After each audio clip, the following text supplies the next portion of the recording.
really craved to honor Winston Churchill in that fashion, and I think in this case, the public is certainly leading the charge in terms of determining the tone and scope of this funeral. Oh, very much so, and I think we'll see in the procession, not military people particularly, but people associated with the various parts of Diana's life, people from the charities, people who benefited from the work of the charities. I think we'll also see, it's interesting, and a funeral to be an effective instrument, it has to be a form of closure. It also has to be a form of celebration of that person's life. And I think we'll see all of those elements combined as we go along. It's true that some of the unique features, this is a hybrid funeral, given that it is so unique. Among the features of the service will be interesting choices in music. Verdi, Dvorak, and also, of course, Elton John, who, along with Bernie Taupin, have rewritten the words to Candle in the Wind to pay tribute to Diana. And, of course, we know that there will be a remarkable cross-section invited to the service. It will range from politicians past and present to the glitterati to, as you say, the people who are committed to the various charities that were close to Diana's heart. So it will be, again, something that reflects the many faces and the kind of work that Diana has done. Anyway, we are going to interrupt our coverage of the funeral service and turn our attention briefly to news. Here is a quick overview of what is making news at this hour. The world is Washington Palace.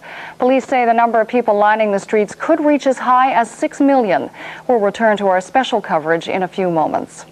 And the world is mourning the loss of another world figure, Mother Teresa. She died Friday in Calcutta of a heart attack at the age of 87.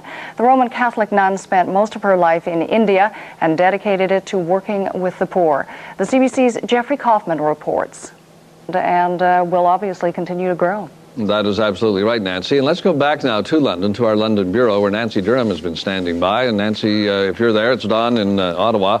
I would take it that aside, though, from the area where the parade, where the funeral procession is going to go, the rest of London is essentially going to be deserted, and it's going to be a very eerie and odd feeling in that part of the city. I think that's right. It's going to be the only place to be, someplace close to that funeral procession. But I'm just sort of wondering, as I'm here not too far from the scene, how I'm going to manage to get through the crowds and over into my position at Westminster Abbey a little later, because there's this great wall of people between us and the Abbey. And is there any estimate what the total crowd in London is likely to be? Well, I heard Nancy Wilson say earlier 6 million, and that's the highest number I've heard, but it's got to be in the millions. Well, and 6 million would be, what, almost two-thirds or more of the population of the city, so that'd be an enormous amount of people, although obviously people coming in from all over the country. Talk for a moment. The procession then, after the funeral service, goes by road, if I'm not mistaken, up to Altham for the burial, and I assume that too is going to be lined with people. That's right. There's going to be people, I think, standing on bridges that go over the motorways here or by the side of the road to pay their respects as the procession goes by. So there'll be ways for people to participate personally and in person all along the route from London north to Altham, where she will be buried. That's right. And so that's going to be quite a scene. And there'll be cameras along the way, too. So for people who can't get out there to see here and around the world, you'll be able to follow the procession all the way. And talk for a moment again about the funeral service. As I understand it, Diana's brother is going to be one of those who takes part in the service. Yes, he will pay tribute to her with a talk in the Abbey. Her sisters will read some poetry. Prime Minister Tony Blair is going to read about love from Corinthians. As you've mentioned earlier, Elton John is going to sing Candle in the Wind, but he'll be calling her England's Rose, Goodbye England's Rose, in new words in that song. That's caused a little bit of disappointment with some people in Wales because, of course, she was the Princess of Wales, so it's Goodbye the Welsh Rose, too. So it's going to be a very different and absolutely moving service. I'm sorry, go ahead. I was just going to add a little tidbit. The Welsh Guards will be there to carry the coffin into Westminster Abbey, and I've read that they've been told to eat a hearty breakfast because it's a lead-lined coffin weighing 560 pounds. So that's the tradition, Welsh Guards' hearty breakfast when they perform a duty like this one. All right, Nancy Durham, thanks for this. We'll talk to you later. Thank you. And we had thought perhaps that the Welsh Guards would be taking part. George Pearce talking to us about that a few moments ago. As we look now, live pictures, the scene outside Buckingham Palace as dawn breaks over the British capital. It is about 10 minutes after 7 in London. Hundreds of people have camped out all night along the route for the funeral procession. Diana's coffin will follow the route and be taken in a horse-drawn carriage to Westminster Abbey for the funeral service after an overnight vigil at Kensington Palace, which of course was her London home. Police say the number of people lining the street could reach, as Nancy Durham and Nancy Wilson have said, as high as 6 million people. And then Diana will be buried later on a small island in the middle of a lake on the grounds of Althorp Park. That is the Spencer family estate in Northampton. And Nancy Wilson, as we look at that, the site is going to be open too, that site in Althorp Park. That's right, on occasion. Several weeks a year, yes, for people to visit, but not all the time. You know, as we watch the sun rise, dawn break, and the scene at Buckingham Palace, an incredibly blue sky, and as you say, part of the funeral service today will be, yes, catharsis and a time for tribute, but also a celebration of Diana's life, and the weather seems to be obliging in that particular instance. As we've seen all week, Princess Diana's death has prompted an incredible outpouring of grief in Britain and around the world. People have come forward with big bouquets and simple poems, heartfelt songs, and written tributes. And there's been a lot of activity on the World Wide Web. CBC News World Online has been tracking about 24 major websites on Diana this past week. For those wishing to offer condolences, there's the official online condolence book administered by Rideau Hall, home of the Governor-General. The messages have come mostly from Canada, but also from around the world. One woman said, "Mere words cannot express the sadness I feel. The world has lost more than it will ever know." Another person said, "I continue to feel a deep loss."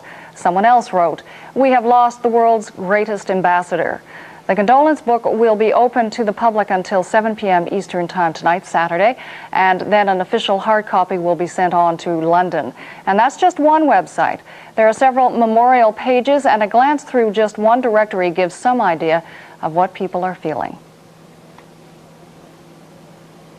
And there's a site called Tears Flow Across Nations. It's full of tributes to the princess, unedited, honest feelings from ordinary people worldwide. One entry states, "God bless you, Princess Diana." Another person called her the Queen of Good Conscience. Another entry says, quite simply, "She reached out in love and the world embraced her."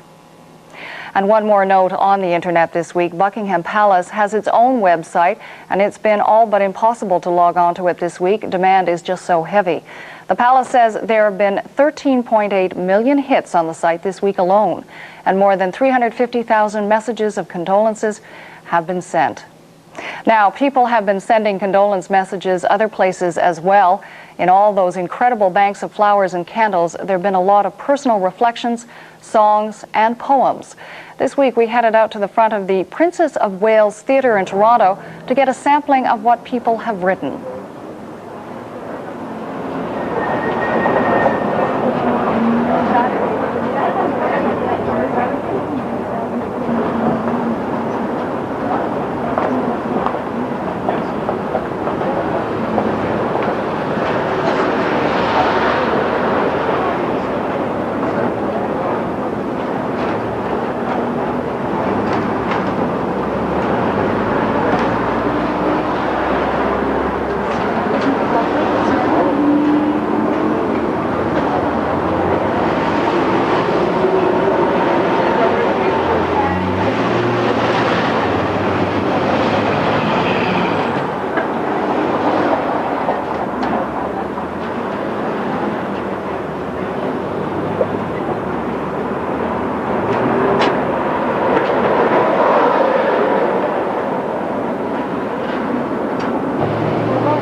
Well, the official Book of Condolence for Canada has, of course, been at the Governor-General's residence here in Ottawa, Rideau Hall.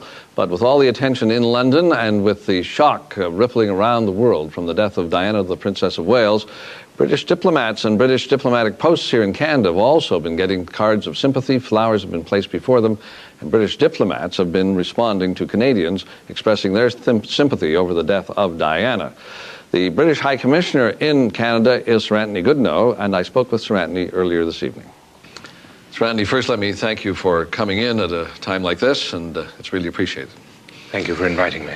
Now, the death of anyone is sad, and the sudden tragic death of a young person is particularly shocking, but the response, not just in Ottawa, but in Ottawa particularly, seems to me to be quite surprising. Were the people at the High Commission surprised by the response you've seen? I think we've all been overwhelmed by the response. The response in Ottawa, the response throughout Canada. Our posts, our consuls general in Toronto and Montreal and Vancouver, tell us that there have been hundreds of messages, flowers put at the door of the consulates, cards left, and there's been an overwhelming outpouring, both of grief, personal grief, in which we've all shared, but also of sympathy for the princess's family, and particularly her sons, William and Harry. Now, here at the High Commission, I know you had a book that people could sign. Have you had that all across the country too at your consulates? Yes, we have. Of course, the main book was opened at Rideau Hall. The Governor-General opened the book on Sunday. Prime Minister Chrétien was the first person to sign it, and I know that because I was invited to sign it second, and I felt greatly honored by that, and I went along and did that on Sunday afternoon. But we also opened a book at the High Commission because we felt that there would be some people down in the center of town who might not be able to get to Rideau Hall, and people have been coming throughout the week to sign that. In Montreal, there have been 4 books running simultaneously to cope with the numbers. In Vancouver, believe it or not, we've had to open 9 books at the same time just to cope with the sheer numbers of people wanting to sign. And I would just like to take this opportunity, if I may, to say how much we've appreciated these messages, expressions of sympathy, the flowers, the cards, the teddy bears, and this outpouring of grief. Now, as you point out, the Governor-General opened the main book in Canada because as part of the Commonwealth, the Queen being our head of state, most things royal really go through the Canadian government and through the Governor-General, and yet at a time like this, it seems to me the British connection suddenly comes up again in a way that perhaps you don't see every day. Well, that's absolutely right. I mean, the fact of the matter is that we share a monarchy. The Queen is the Queen of Canada and the Queen of Britain and the Queen of her other realms. And I think that what we have seen this week does underline the strength of the ties and the affection between our two countries. Having said that, though, I know you see some of the cable traffic from the Foreign Office to other postings around the world. Has there been that kind of response in many other places too, even if, say, non-Commonwealth countries? There's been an extraordinary response all around the world. I'm not sure I can make direct comparisons. What I see here is something quite phenomenal in Canada. But I know that there have been queues 300 yards long in the streets of Dublin to sign the book at our embassy there in Ireland. And I know that there's been a massive public reaction in South Africa as well, just to take 2 examples. And it really does talk about global communications, but also the remarkable impact of the Princess of Wales. She made a remarkable impact in her life. She as a person, she as a princess, and she also, of course, is somebody who evidently attached enormous importance to her charitable work, her humanitarian work with those who've suffered from AIDS, with the victims of landmines, with children in particular. And it's been interesting to note this week that some of those charitable organizations with which she's been working these last few years, they've had an increase in donations provided by the public. Now, talk for a moment, if you could, about the arrangements for the funeral, which, of course, we're waiting to broadcast coast to coast in this country. But it's not a state funeral as such, but it sounds to me as though it's going to, well, just the number of people who are going to be lining the streets is going to be enormous. But also, the arrangements for the funeral are going to be quite unusual and probably not seen before. I think they're going to be unique. a unique funeral for a unique person. The coffin will be borne through the streets of London from Kensington Palace all the way down through Hyde Park, down Constitution Hill, along the Mall, and to Westminster Abbey. That's quite a long way, and that's going to give an opportunity to hundreds of thousands, if not millions of people, to witness that event, and that's going to give them a chance to see it, and also I think it'll be good for security as well, for the security of the crowd, because it'll relieve the pressure in a small space.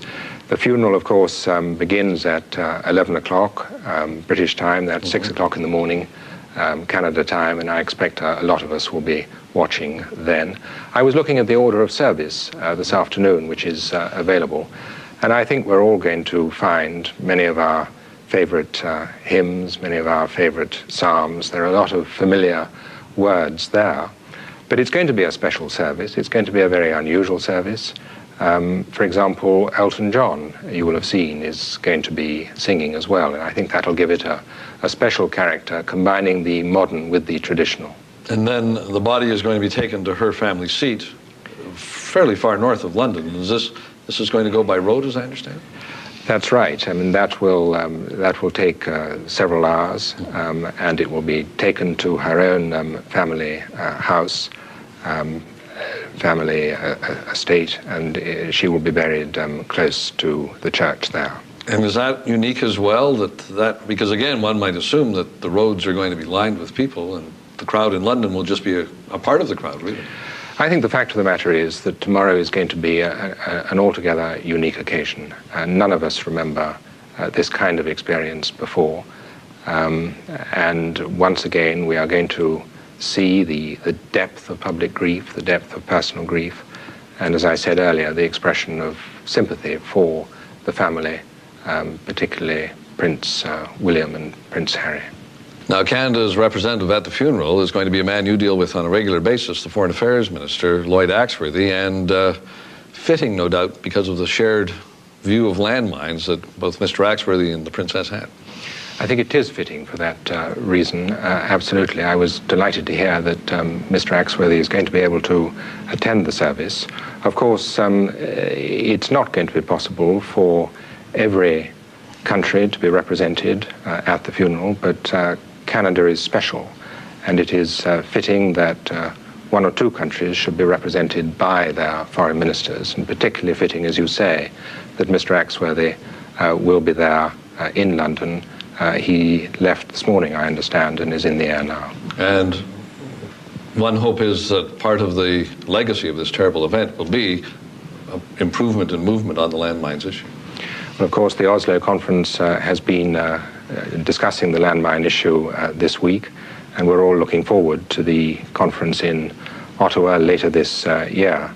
And I think we're all hoping very much that it's going to be possible to reach agreement on this very difficult, very important issue. Ceremony and ritual important at a time of death because they help bring about closure on the feelings of the people who are bereaved.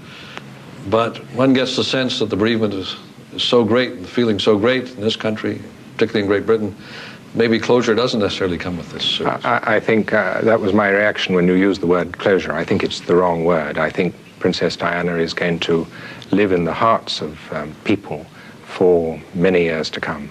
Sir Anthony, a very sad time. Thank you again for taking the time. Thank you very much.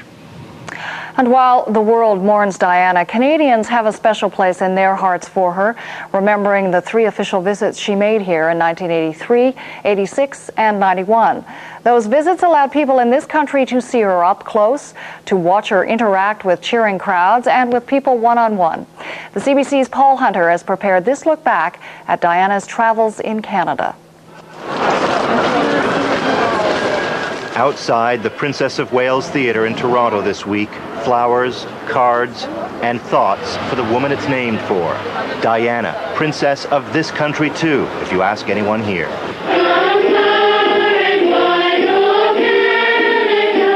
Canada's love affair with Diana began on the East Coast in 1983, the first official visit for the lovely princess, the young bride, the new mother. We do, as parents, realize the responsibility we now have towards our one child at present, and I hope several more in the future. If you watch carefully, she smiles and says, "That's so embarrassing." And Shy Di was embraced by Canadians. She makes the monarchy feel like something for the people. It's very warm. I told her dress was really pretty, and she said that she wore red and white for Canada colours. Diana and Charles were the most watched tourists in the country, turning heads in PEI at a horse race. And Diana, still learning the royal ropes, endearing herself to people here by eating Canadian style, corn on the cob in Ottawa, and getting in the spirit of Edmonton's Klondike days, where 70,000 people came out to say hello. Well, I remember being struck by the fact that she was, when she first came to Canada, that she was so young and under such enormous pressure and continued to do so well. And there was a kind of like a focus and a discipline there that even though she was that young and the pressures were enormous and everybody knew them, she just carried out her duties beautifully. 3 years later, Diana returned, officially opening Vancouver's Expo 86. There were the expected adoring crowds, but on this trip, the unexpected. Diana collapsed, touring an Expo pavilion. A fainting spell, it was called. The princess felt very warm and fatigued after she came out of the United States pavilion, going into the California pavilion. She crumpled and was helped and assisted into the resting room.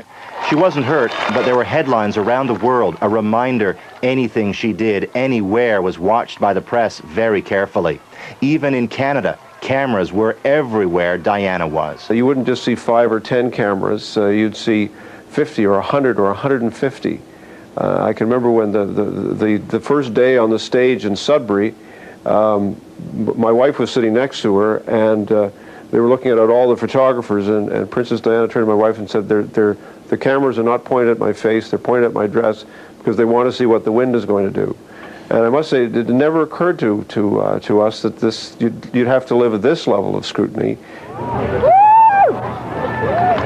It was on that trip here, her third in 1991, the attention fell not only on Diana and Charles, but now sons William and Harry, their first time here. So, Mom took the kids, where else? To Niagara Falls, having some fun and teaching the kids the ropes. Harry's first official walkabout abroad. William's public scolding for waving when he shouldn't have been. And again, everywhere else, adulation. What did you think of her? Wonderful, beautiful. Oh, she's just terrific. One reason for the excitement, Diana rarely turned away from Canadians who came out to see her. The first time we met was when she came to see Les Miserables at the Royal Alexandra Theatre.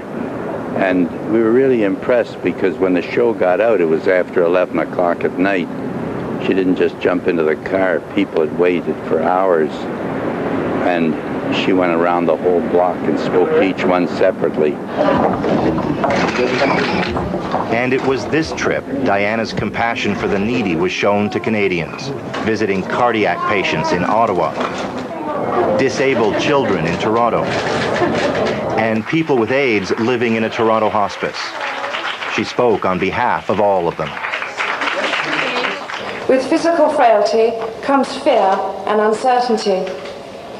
Loneliness adds to this burden, and the pressures of modern life make it all too easy for the rest of us to forget those who need us most.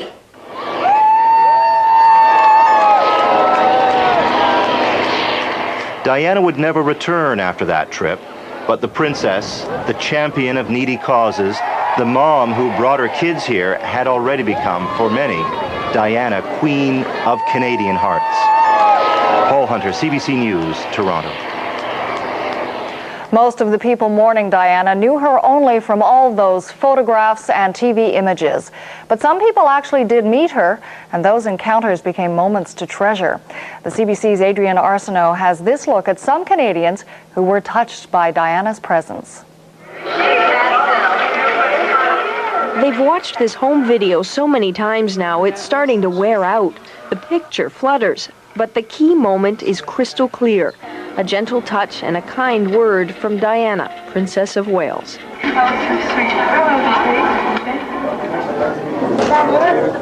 It was 1991 at the Hugh Macmillan Rehabilitation Centre in Toronto. For the news cameras there that day, it was a ritualistic event, but not for 6-year-old Spencer Miller or his family, singled out by the princess. She was so gentle, and she touched me on the cheek and the shoulder, and I felt pretty special then. It's important as a mother of a child with disabilities, to have your child recognized for who that person is, who he is, who she is. And Diana recognized Spencer as just a child without the disabilities. These royal events were rigidly choreographed. Diana's every movement was parceled out in minute-by-minute increments. But those who met the princess know she ignored the schedules. Diana spontaneously stretched this visit by an hour, broke the boundaries of protocol to connect with kids in wheelchairs and braces.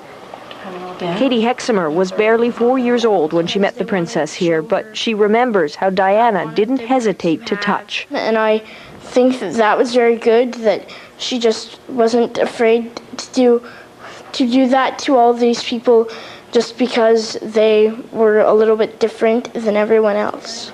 The photographs, the video, what were special souvenirs then are now treasures.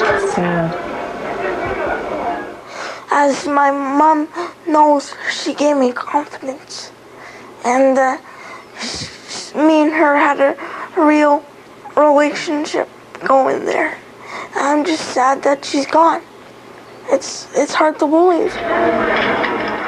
Adrian Arsenault, CBC News, Oakville, Ontario. And we're looking at live pictures now from the front of Buckingham Palace in London. It is about 7:30 in the morning there, and you can see the crowd packed in front of the palace, many of them there for a number of days. And the funeral procession following the service at Westminster Abbey will pass by Buckingham Palace, and those people are, of course, in place for that very thing. The number of people showing up just to see Diana's coffin is something that London has possibly never seen before. As I said, people have slept on the streets for days now, and they've made long journeys just to be part of this very sad moment in modern history. Some of those people have even come from Canada. It is a very moving scene, of course, and the BBC's Alison Holt has the latest on the streets of London. Burning through the cold darkness of the night, hundreds for the mourners waiting outside Kensington Palace, waiting for the hour when the body of Diana, Princess of Wales, will leave her home for the last time. 2 priests have watched over the coffin throughout the night. The sea of flowers has continued to grow, and for the people gathered here, there's been little sleep. Instead, there's been time to reflect on the impact of the princess's death. There's just like a stillness. It's so silent, and it makes you feel really strange. I've never felt like this. I never thought it would affect me in such a way. It's really amazing how you just look around and you see people of different races, different ages, like different colours. It's like trying to bridge this gap between everyone. It's absolutely unbelievable what's shown by the people, and our hearts go out to the boys, and we hope someone puts their arms around them like their mum did. On the roads leading to Westminster Abbey, people have been camping on the pavements to ensure their place along the route which the funeral procession will take. They've been warned to bring plenty of food, drink and warm clothing to see them through a long day. But most believe the discomfort is worth it. It's very sad. Very, very sad. And I'm just glad I came. I'd rather be here than anywhere else at the moment. This is the place I'd much rather be. Others have found equally unusual places to spend the night. These people are making the most of the free accommodation offered on a train which is going nowhere. This particular train was named by Diana, Princess of Wales, in 1988. It's called the Red Cross after one of her favourite charities. And staff here at Paddington Station felt rather than it sitting empty in a depot, it should be turned into a temporary hotel. The capital stations will be key pressure points during the day. They are already busy with people arriving for the funeral, and the police estimate up to 6 million people will flood into London. The railway companies admit the scale of the demand has taken them by surprise. We were astonished at the numbers because we know that our special trains were completely sold out. One train that frankly didn't actually exist 48 hours ago, we just put it into the timetable, is completely sold out. We've laid on extra trains, we rearranged our timetable so the trains get into Paddington much earlier. At the moment, many are still making their way to London. This special train left Plymouth in the early hours, picking up passengers en route. They're people who are determined to make the journey so they can pay their respects to the People's Princess. And joining us now from our London bureau is the CBC's Nancy Durham. And Nancy, tell me about the morning papers. This is a difficult day, I would think, for the media to treat it because it's going to be such a trying time for so many people. But there is one story, and there are so many pictures of this beautiful lady that this is what all the papers are doing. Here's the Daily Mail, one of the tabloids. Recent photograph of Diana on her trip to Bosnia for mine awareness. And the backs of each of the tabloid papers pay tribute to her. And another photograph, here's an earlier one when she was a fairly new bride, I believe. The Times of London, lovely photograph from that moving, beautiful scene yesterday when the two boys, William and Harry, and their father, Prince Charles, went to pay tribute and to greet the mourners outside Kensington Palace. So it's a picture day, and those are the two newspapers I have my hands on at the moment. The shops are closed here out of respect for the princess. In fact, many stores are closed all day, and certainly most stores closed up until about 2 o'clock this afternoon. I would think that in the days ahead there will be some sort of assessment of the Queen's speech that was made on Friday, an unprecedented speech because it was given live. Based on the people that you've talked to in the past 24 hours, have you got the sense that at least in the short term some of that public consternation has dissipated? There had been some speculation that perhaps the Queen, Prince Charles, Prince Philip might be booed as they make their way to Westminster Abbey. There's no expectation that would happen now? Certainly not, certainly not. But I would say that I think we don't want to exaggerate the importance of her speech or the success this brings for the monarchy. There's a breathing space here. This is definitely still some sort of turning point, I think, in the monarchy and its future, and there are many uncertainties. The Queen did a good job yesterday. I think there's quite a bit of sympathy today for Prince Charles, and definitely a feeling of pulling together, but I think we could exaggerate the success of that speech yesterday. All right. We'll leave it at that for now. Nancy Durham, thanks for being with us again.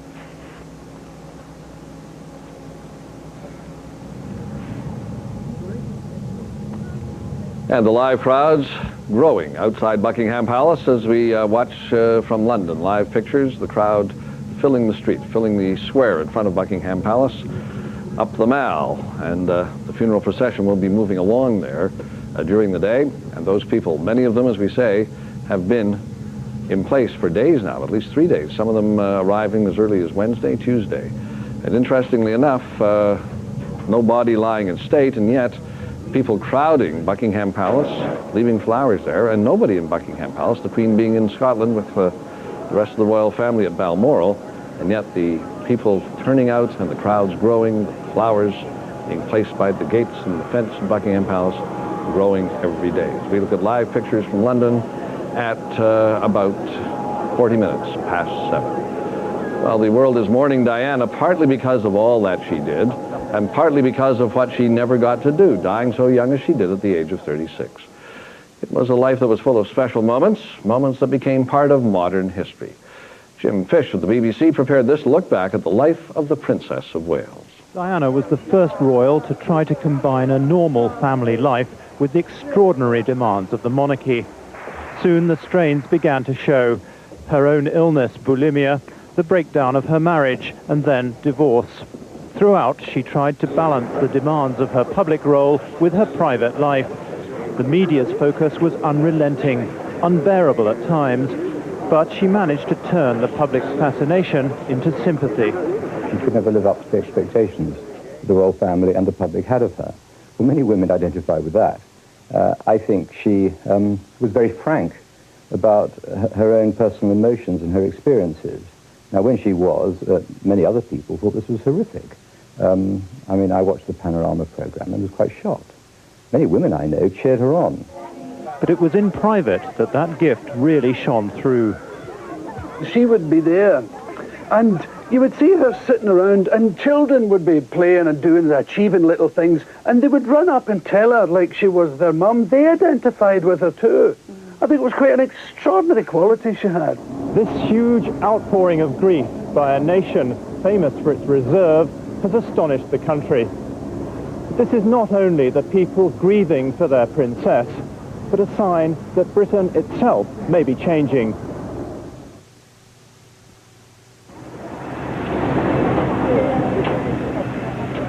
At the end of the 20th century, the old certainties of empire have given way to new doubts. A country ill at ease with itself. Diana seemed to sense that mood. I think the British people need someone in public life to give affection, to make them feel important, to support them, to give them light in their dark tunnels. She was also a projection of Britain's image abroad. She was symbolic of Britain more than any government or politician or even famous person in Britain. She symbolized Britain. And internationally, she was just associated. You think of Britain, you think of Princess Diana. She didn't have to perform in the synthetic world of entertainment. She simply was. Merely by going around the world, going around Britain, going around the world, she merely had to be. I think for that reason, nobody ever really had to peer behind very much. I think she was more of an icon, more of an emblem, more of a symbol than she really was a person to the minds of most people in the world. But for that very reason, she was very powerful. Within the church, the sense of loss is felt acutely by the man who organized the royal wedding 16 years ago. I think it's very important for this country to realize what we've lost, because for once we had a world figure. There's no one else no other woman in this country who really approached her power. And though people were sad about some sides of her life, she had enormous achievements. Rarely has the death of a national figure aroused such widespread anguish, even if only in retrospect. This very open sharing of grief is just one of the taboos she helped break down. The woman who was perhaps not loved enough in her private life was loved too much in public. The princess, like a comet, lit up the lives of many around the world and leaves a trail whose brightness will linger on long after her passing. And with us here again, George Pearce, Major George Pearce, retired from the Canadian Armed Forces. And George, just listening to Jim Fisk's report from the BBC, talking about how things perhaps have changed forever in Britain, the protocol breaking down to some degree already before the funeral, and we're going to see that as the funeral unfolds, apparently. Is this sort of a seminal event in British life and in British tradition, the way the protocol is probably changing?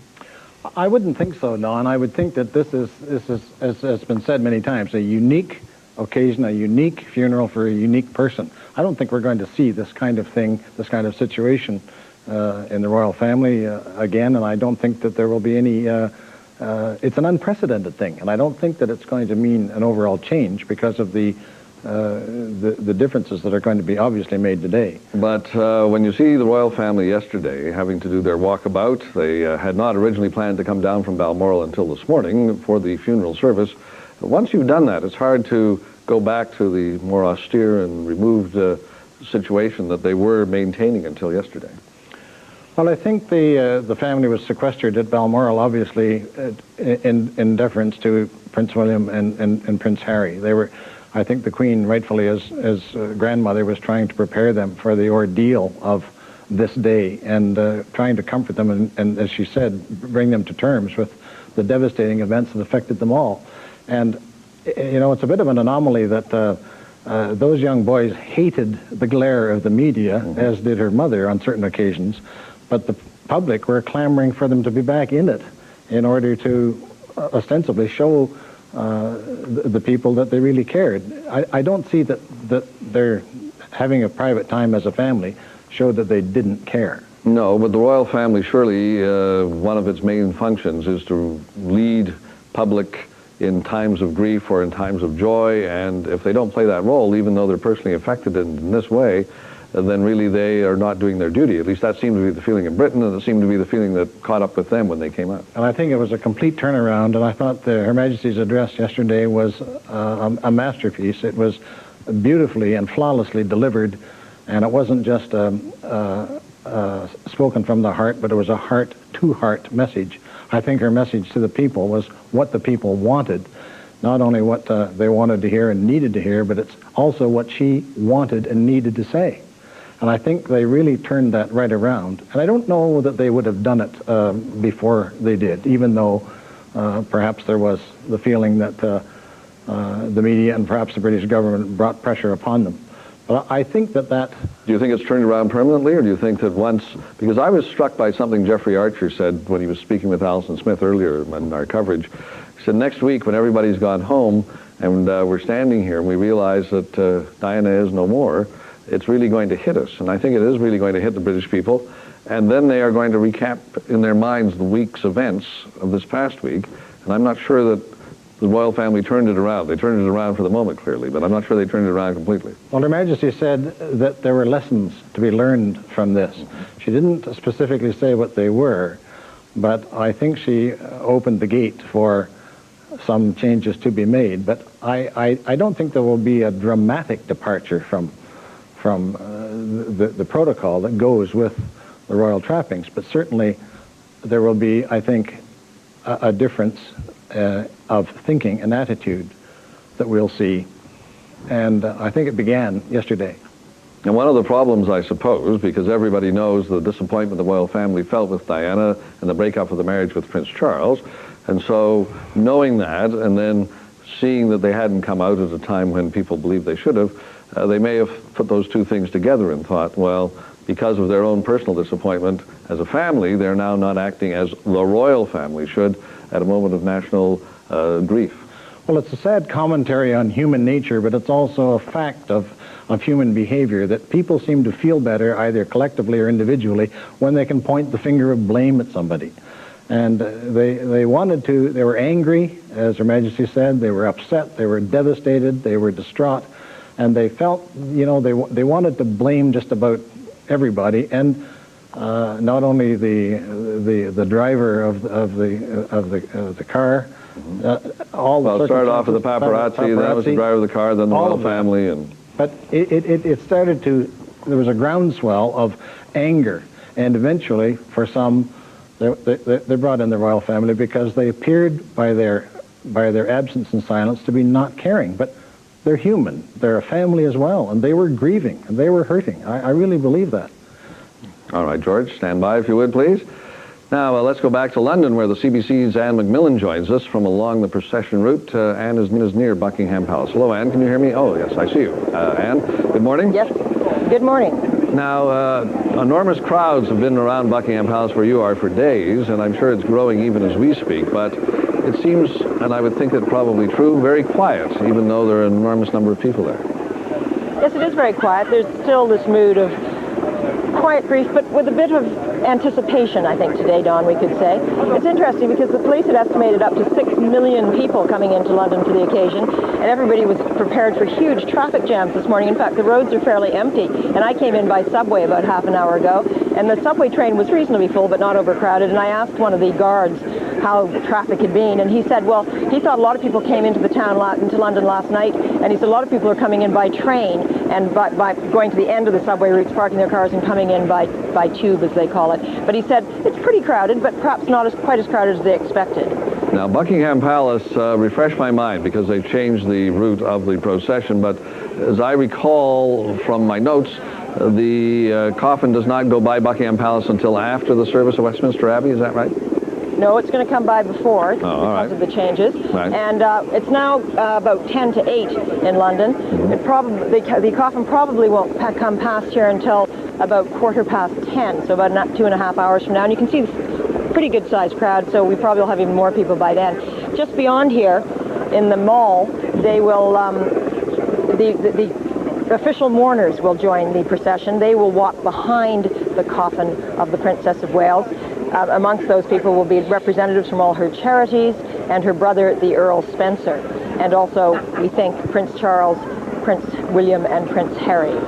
And that's when, if they do walk behind, they will join there. They will not start at Kensington Palace and do the whole route. I guess that would be a pretty long walk.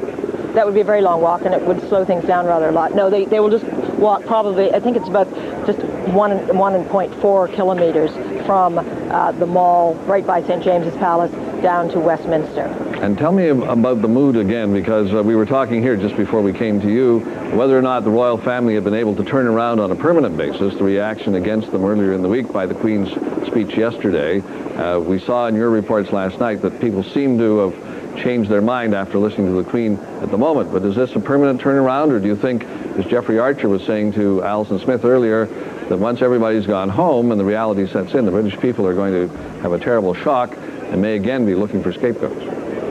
Well, who knows? Because who could have predicted last Sunday the sort of emotion that would have been pouring out on the streets of London, and all those 1 million, we think, bouquets of flowers that have been laid at various royal palaces around the capital. So, I mean, I must say I was incredibly surprised, A, by the criticism that suddenly emerged about the flags not flying at half-mast over Buckingham Palace, even though that's a thing that goes against protocol, and also just general feeling that the Queen and the family hadn't been sharing their grief. Last night I was again surprised by the fact that the minute the Queen made her 3.5-minute speech, everybody in the crowd just about said, okay, she's done it, good, you know, we love her. So at the moment there seems to be support. I guess it depends a little bit on what happens with Prince Charles over the next few months. And I think people really have a lot of goodwill towards Prince William, who is, of course, going to be the future heir. So I'm not so sure that there's going to be a horrible backlash and people are going to get disillusioned again. At the moment, things look pretty good. All right. Anne McMillan, thanks for this. Talk to you later. Okay. Nancy? Well, Dawn, as Anne was telling us, among the many people who will be joining the formal funeral procession are the people that worked in the many charities and causes that Diana championed. One of the causes close to Diana's heart was the plight of landmine victims. The CBC's Paul Hunter reports on Diana's campaign against landmines and the Canadian connection. She was an international ambassador for human welfare, never more than a tender touch away from the suffering and the weak. Her caring and her glamour could focus attention like a laser, and Diana knew it. My hope is that between us all, and what a great team it's been, that we've been able to draw attention to the subject. This year saw the Princess champion a new cause, a growing and global movement to ban anti-personnel landmines. The campaign took Diana to Angola last January for a first-hand look at the horrors of landmines and the plight of their victims. It's estimated more than 100 million mines are buried around the world. They can cost as little as $3 to make, but claim a more terrible toll. Some 26,000 people, mostly civilians, are killed or maimed by them every year. Diana's contributions to the awareness of the landmines issue were tremendous. Back in this country, Diana's efforts to ban landmines are called not only tremendous, but effective. Just by virtue of who she is, her persona, and the enormous interest the public had in her, and also her decision, her conscious decision to support this particular initiative, brought that influence to bear. And she was able to bring the landmines issue into the homes of millions of people who would otherwise probably not have been exposed to it. There's no doubt the Princess of Wales gave the campaign a more human face, but it was Canada and Foreign Affairs Minister Lloyd Axworthy who forced the issue politically and diplomatically. Last October, Ottawa hosted a conference of 50 nations on it, all dedicated to banning the use, manufacture, sale, and stockpiling of landmines. It became known as the Ottawa Process and helped earn Axworthy a nomination for this year's Nobel Peace Prize. This week, he called Diana's death a blow to the cause. Because she was able to use her worldwide presence to give recognition to this issue, and it made a very important factor in helping to move the landmines momentum to where it is now, which I think is going very well. Less than a month ago, the Princess continued her campaign against landmines with a visit to Bosnia, and again, it was a personal one-to-one approach, matched with a dose of royal grace.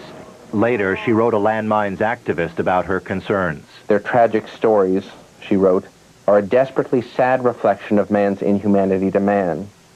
The victims I met and their senselessly inflicted injuries have stiffened my resolve to ensure that their needs for care and support are not overlooked in the search for an agreement to outlaw landmines. That search for agreement took another step this week in Norway, ironically just days after Diana's death. Delegates from more than 100 nations have gathered to continue the Ottawa process, and they began their talks with a 1-minute tribute of silence for the princess.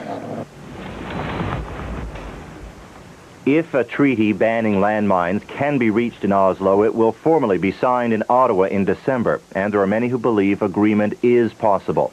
If so, a growing chorus of voices wants the accord to be named for the woman who made such a difference. Paul Hunter, CBC News.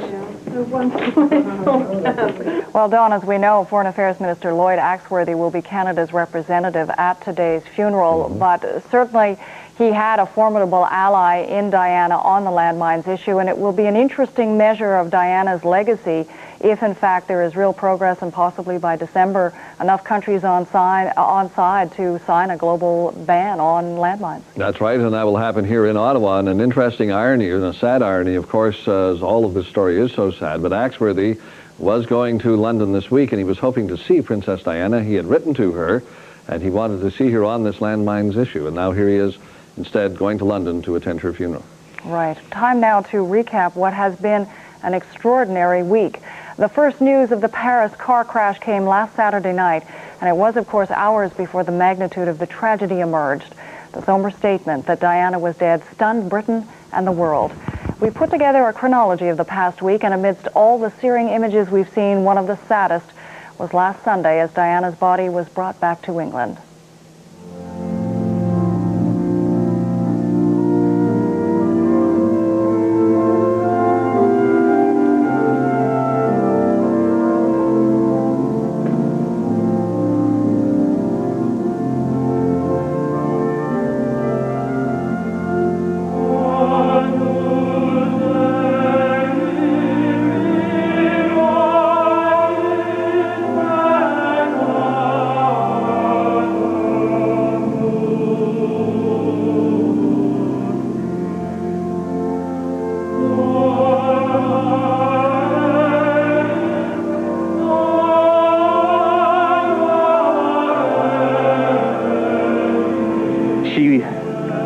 Was a wonderful and a warm human being. Though her own life was often sadly touched by tragedy, she touched the lives of so many others in Britain, throughout the world, with joy and with comfort. How many times shall we remember her, in how many different ways? With the sick, the dying, with children, with the needy.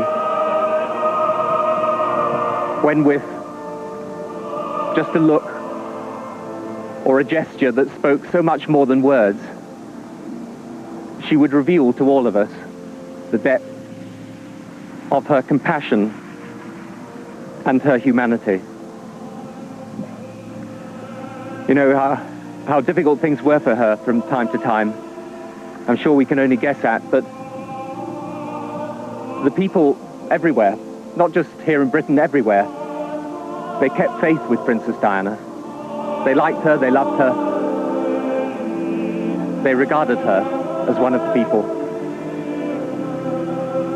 She was the people's princess. And that's how she will stay, how she will remain in our hearts and in our memories forever.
And welcome back to our continuing special coverage of the funeral of Diana, Princess of Wales, as we continue to reflect on her life and provide analysis as to her legacy and the impact that the terribly shocking news earlier in the week will have on the monarchy. And before we get to all of that, here's a quick look at what is making news at this hour. Britain and the world are watching the streets of London at this hour, preparing to say goodbye to Princess Diana. People are already lining the funeral route, and police say as many as 6 million people could show up. The coffin will move slowly along a 5-kilometer route in a horse-drawn carriage. It will be taken eventually to Westminster Abbey from Diana's home in Kensington Palace. The funeral services are expected to get underway at 6 o'clock Eastern Time. And the world is mourning another major figure, another celebrated woman, Mother Teresa. She died Friday in Calcutta of a heart attack at the age of 87. The Roman Catholic nun spent most of her life in India and dedicated it to working with the poor. The CBC's Jeffrey Kaufman reports. The woman who dedicated her life to the forgotten was herself remembered. In the chapel, nuns from the order Mother Teresa founded touched her feet and said prayers.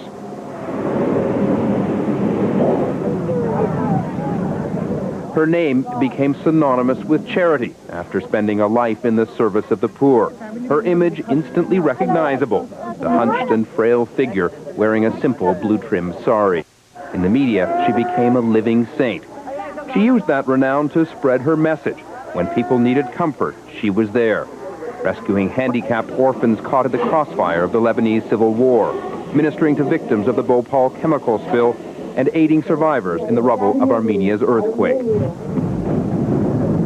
1979, on being awarded a Nobel Peace Prize, she is said to have responded, "I am not worthy." By any standard, Mother Teresa will be remembered as one of the great figures of this century. Mother Teresa's death comes less than a week after the death of the Princess of Wales. The two met 4 times, most recently in June. Earlier this week, she said what she and her friend Diana shared was a great love for the poor. Jeffrey Kaufman, CBC News, Toronto. Israel's prime minister says his country is no longer bound by peace accords with the Palestinians. Benjamin Netanyahu says no more land will be handed over to them. The announcement comes as Israel mourns the victims of Thursday's triple suicide bombing in Jerusalem, as well as the deaths of Israeli soldiers killed in southern Lebanon. 12 commandos were killed Friday in a battle with Lebanese troops and Hezbollah guerrillas. The commandos were about to attack when they were ambushed. These are the worst casualties since Israel set up a security zone in 1985 to protect its northern border. The failed raid came just a day after 3 bombs went off in Jerusalem, killing 7 people. And here at home, it now looks as though bad judgment played a role in a Via Rail accident in Saskatchewan on Wednesday. Investigators say the engineers disconnected an alarm that was indicating an axle problem. The axle later snapped, causing the accident that killed 1 person and injured 66 others. Via says its engineers disabled the alarm because they believed there was no problem.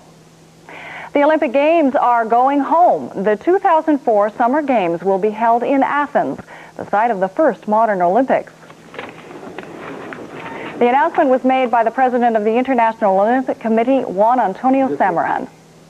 Who will have the honor and responsibility to organize the Olympic Games of the year 2004 is Athens. The Athens delegation was thrilled. It beat out strong competition from other contenders, including Rome and Cape Town.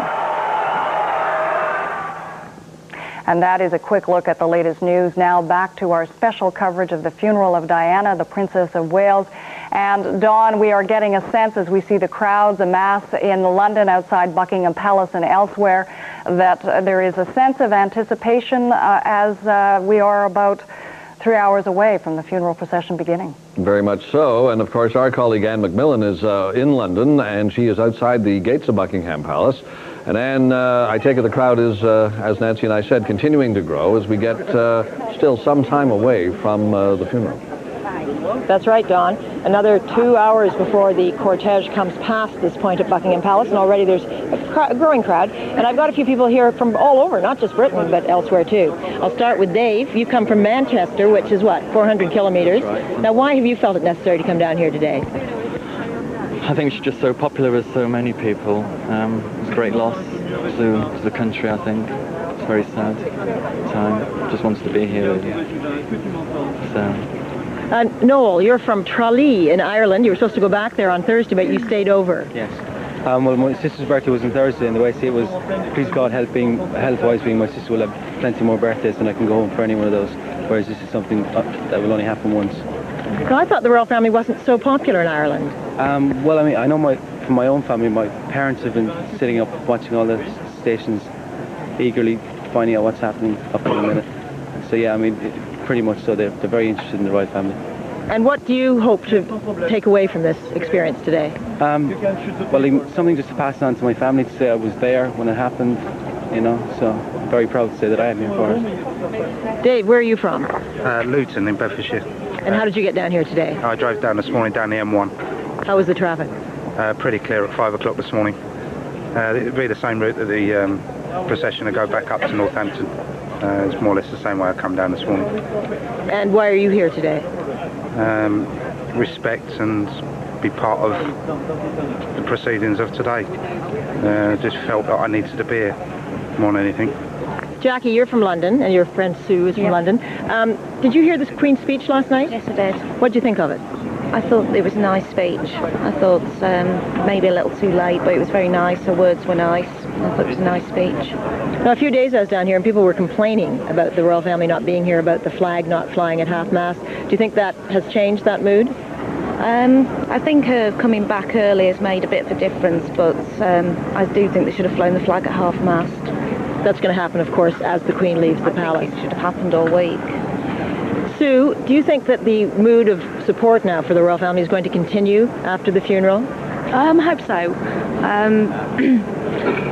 I don't think anyone can be as Princess Diana was with the people as the rest of the royal family will be, but I just hope that the memories of Princess Diana will go into the royal family and hopefully do some good for the rest of the people. Great, thank you very much. So, Dawn, here I am back at Buckingham Palace, and I'm sure we'll be talking to you soon again. Well, yes, and before I let you go, it is interesting, the chap you were talking to from Ireland, does that surprise you? It seemed to, that people in Ireland would be this interested, because historically, the British royal family has not been a popular group in Ireland. That's right. I mean, the last royal funeral, actually, was Earl Mountbatten, who was blown up by the IRA in Ireland. But yes, it doesn't surprise me, really. I guess I shouldn't have sounded so surprised, because I think people all over the world have been very moved by the princess's death. And I think the other point that one of the people you were talking to, one of the women you were talking to, even if support for the royal family does not wane, the fact that Diana, and even though she was royal but not royal, and because of the divorce and all that, she was still, to most people around the world, the royal family, and it appears obviously in Britain too she was the royal family as well. And without her there, without her personality, the royal family has lost a lot. It has, but a lot of people here are saying that Prince William looks a lot like his mother and seems to have a lot of poise, as we saw yesterday when he was walking around looking at the flowers at Kensington Palace. So maybe he will be the next star of the House of Windsor. And that's right. There's a lot of Spencer in him, isn't there? A lot more Spencer than Windsor just to look at him. But he doesn't like the press very much, and he's, what, only 15 and still in school. So in the short term, at least, I don't think, would he play that kind of role that quickly? Well, I don't know, and I think people are really urging the media here to leave the guy alone, because I think they feel that if, you know, the same sort of attention is paid to him as it was to his mother, it could be disastrous for both him personally and the royal family. All right, Anne, you're right. We will be talking again, but thanks for this now. You're welcome. And Nancy Wilson, as you can see, the crowd is gathering there, and an interesting mix of people that Anne McMillan was talking to. Indeed, and as you and Anne were mentioning, much interest and many questions have been raised this week about the monarchy because of what many people interpreted as their standoff approach after Diana's death. The Queen's speech yesterday may have done a lot to calm the waters, but the controversy may not be completely done with. Tim Franks of the BBC looks at the trouble that could lie ahead for the monarchy. It's been a tough week for the royal family. They spent most of it nursing their grief privately at their Scottish holiday retreat Balmoral. But they left for London after strong criticism that they hadn't shared the trauma publicly with the nation. Prince Charles led his two sons, William and Harry, on a walkabout around the former home of their mother, Kensington Palace. Earlier, the Queen had let it be known that she was hurt by the comments that the royal family was out of touch. On Friday, she appeared live on national television. I, for one, believe there are lessons to be drawn from her life and from the extraordinary and moving reaction to her death. I share in your determination to cherish her memory. This is also an opportunity for me, on behalf of my family, and especially Prince Charles and William and Harry, to thank all of you who have brought flowers, sent messages, and paid your respects in so many ways to a remarkable person. The Queen's message seemed to chime with what royal watchers had been saying all week was needed. What Princess Diana clearly indicated was that people were interested in this institution, in this family, but they wanted it to reach out to them and not appear as being at the top of some kind of social pinnacle. And I think part of what all this expresses is the way British society has moved in the last 20 years. At the time of her marriage, the shy 20-year-old Diana seemed overwhelmed by the high pomp and ceremony of the monarchy. Soon, though, she transformed into an international celebrity, an embodiment of glamour. In the public's eye, she added luster to the royal family. She cultivated modern causes, such as the victims of landmines. After her divorce from Prince Charles, support for the royal family slipped. Now, after the death, some are arguing that the royal family is in irreversible decline. I think it's going to make people think about the nature of this institution and the cruelty of this institution, actually. I mean, it's cruel to everybody who's in it. Both those who were born into it and those who joined it as she did. It distorts their lives, basically. Royalists and Republicans agree that the burden has grown. They differ over whether Diana's death may provide the chance for a fresh start, albeit in unwanted circumstances, or whether it'll be the event that crushes the monarchy. In either case, the task of shouldering that burden will fall to the next generations destined to occupy Buckingham Palace. For Prince Charles, the public is bound to ask whether a man who's had such private difficulties can easily become head of state. It was a question bluntly put by Diana herself in a BBC interview 2 years ago. Because I know the character, I would think that the top job, as I call it, would bring enormous limitations to him. And I don't know whether he could adapt to that. But those whose future depends on the royal family believe that Charles will adapt and cope. I don't have any doubts that Charles will be a successful king, but the events of the last few days, for me, mean that he will have to go through the kind of process that his ex-wife went through several times. He will have to rebuild and reinvent himself. And there's the next generation, the now motherless princes William and Harry. There had been reports that William was already wary of the press even before his mother's death. Those stresses may yet grow. Here we are with William and Harry, with a father who has been given love, but not in the overwhelmingly loving way that their mother had been giving it to them. And so therefore he will have some difficulty in being a father-mother.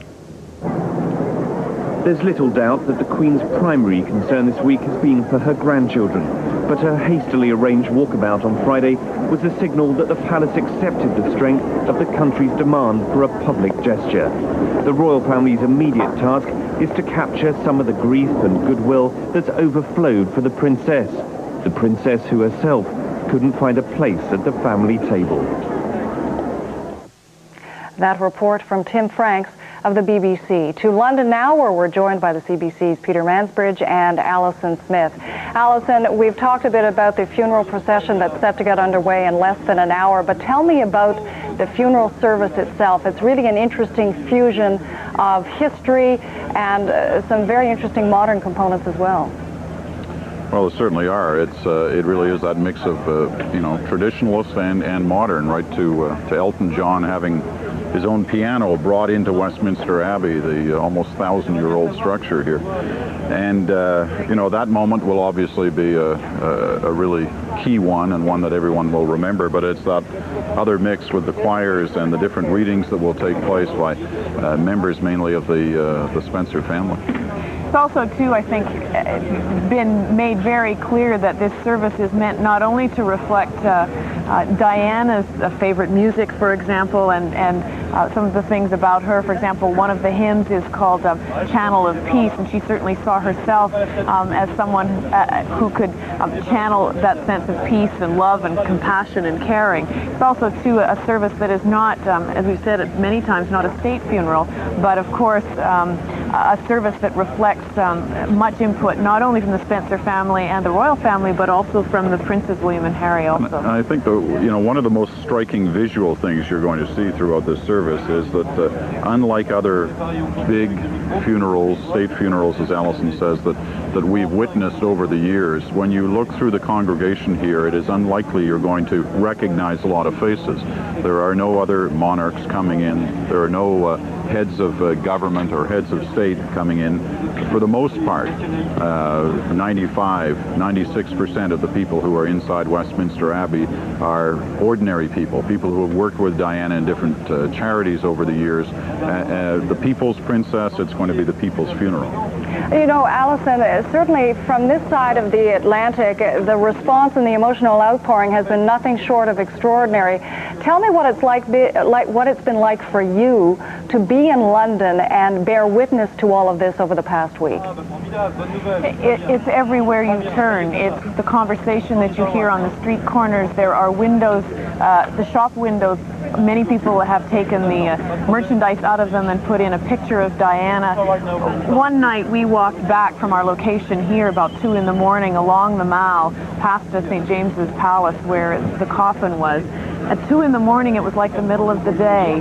It was eerily quiet, but the streets were filled with people, candles being lit.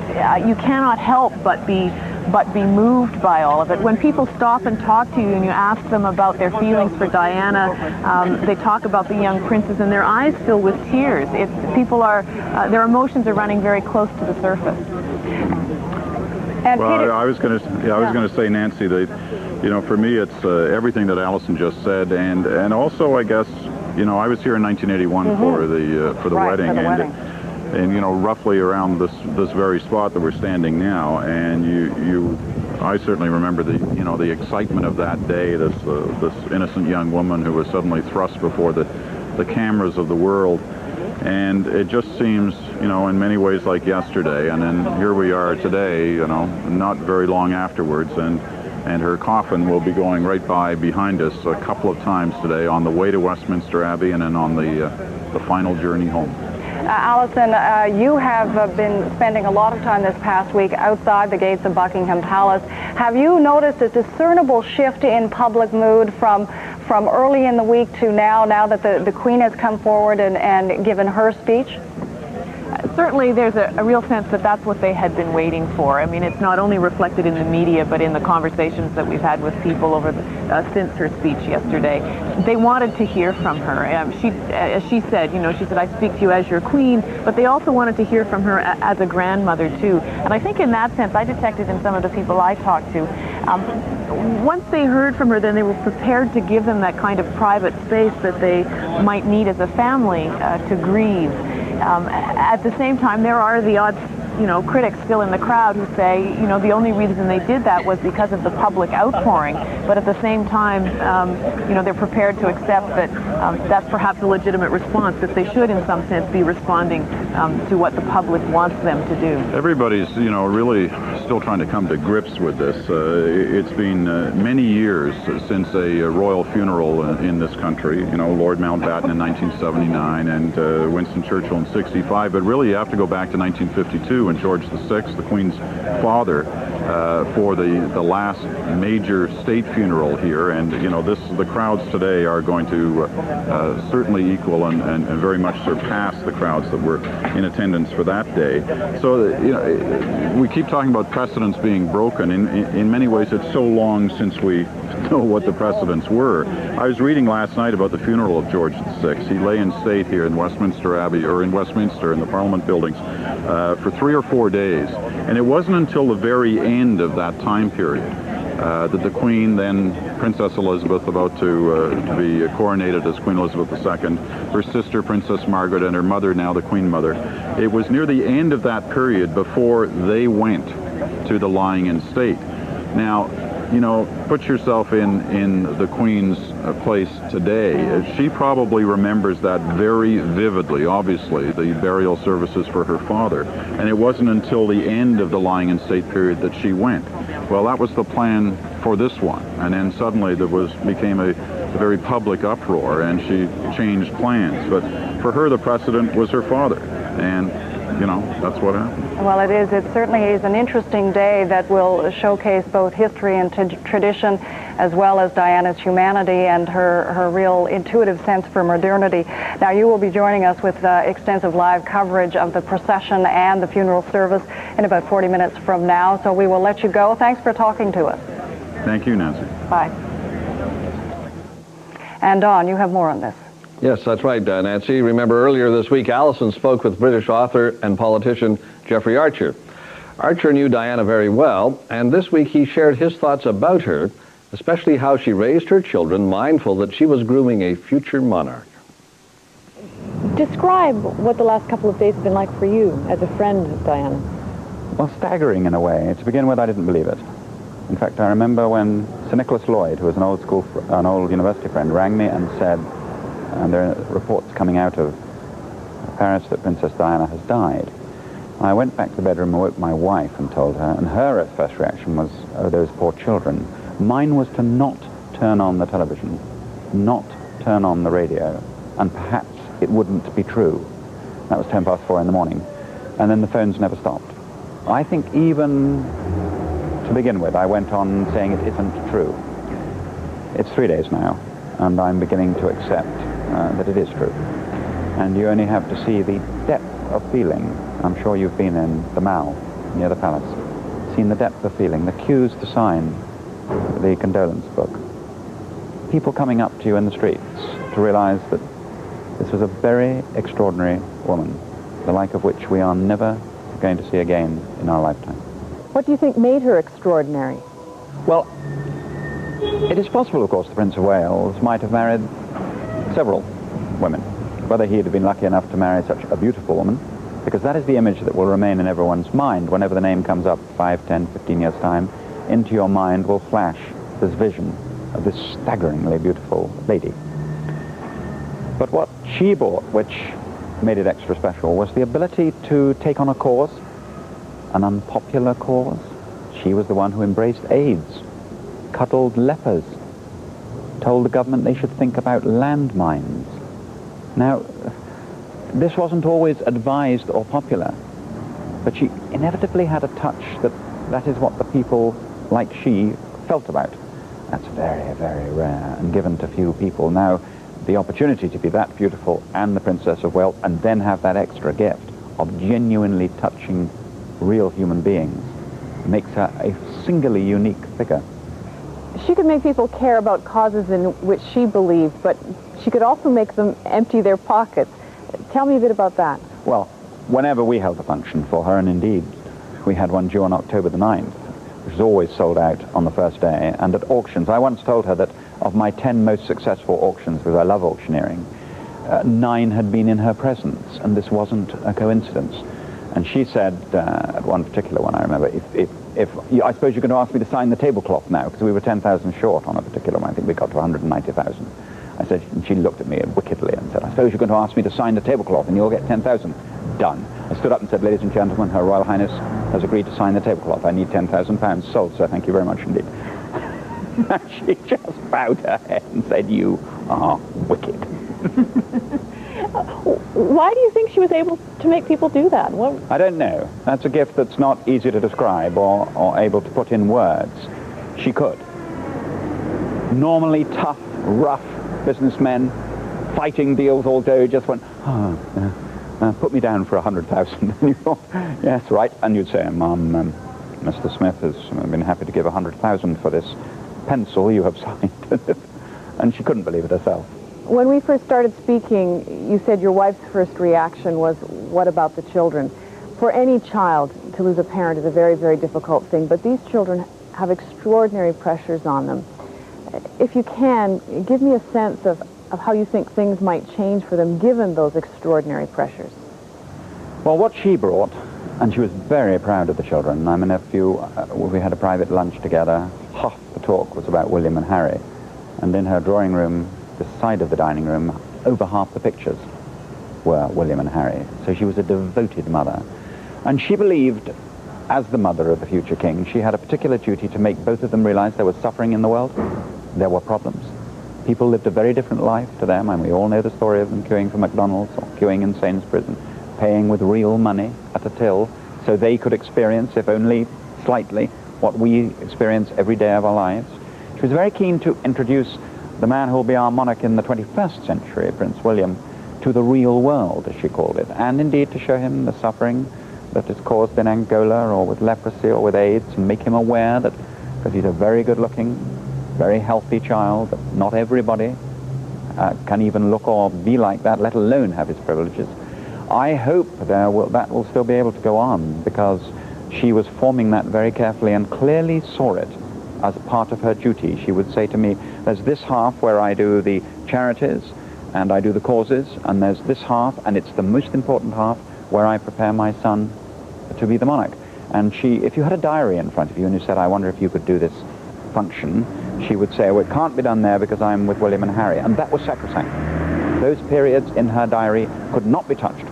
She would say, can we do it in December? Can we do it then when they're at school? Yes, we'll fit it in then. But that time was always precious. Do you think the values she tried to teach them, the things she tried to show them, might in fact be lessons more strongly learned, more poignant because she's no longer with them, but was part of a very precious time in their lives? Well, everything she said to me would lead me to believe they're two very intelligent children, and they're very well-educated children, and they're very well-brought-up children.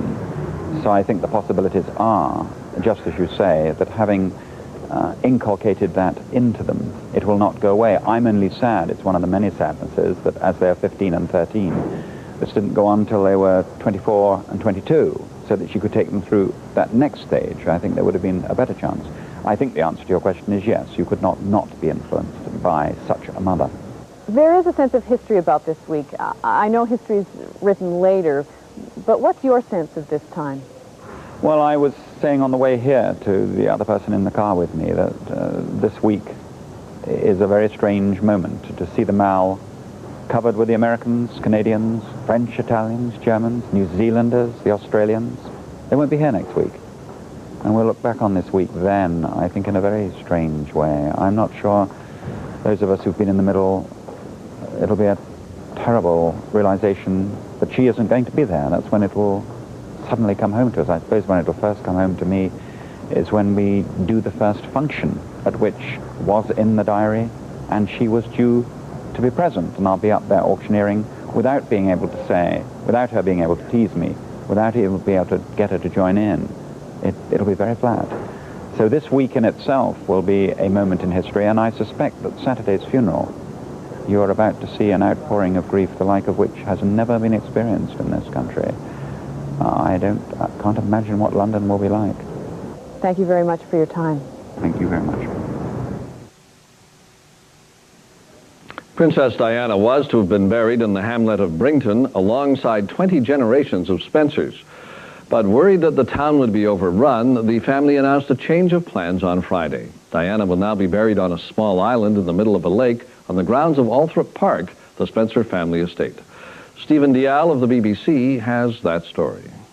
Diana, Princess of Wales, will be laid to rest in the grounds of her family's ancestral home at Althorp in the county of Northamptonshire. The site chosen for her final resting place is this small island in the middle of the ornamental lake, close to Althorp House itself. Many of the trees which surround the lake were planted by members of the royal family and by Diana's family, the Spencers. These have included Diana's two sons, Prince William and Prince Harry, and her father, the late Earl Spencer. Originally, it was expected that the princess would be buried in the Spencer family vault, here in St Mary's Church, in the neighbouring village of Great Brington. But in the wake of the overwhelming public grief which has followed Diana's death, local people expressed fears that the church and the village could be swamped by people wanting to visit the grave. Great Brinkton is a sleepy English village with a population of just 600 and is not used to being the centre of such intense public attention. It has a 500-year association with the Spencer family, and it was here, at St Mary's Church, that Diana joined other mourners to lay her father to rest 5 years ago. Diana's childhood was spent at Althorpe. She's remembered with affection by local people as a shy and gentle girl with a mischievous sense of fun.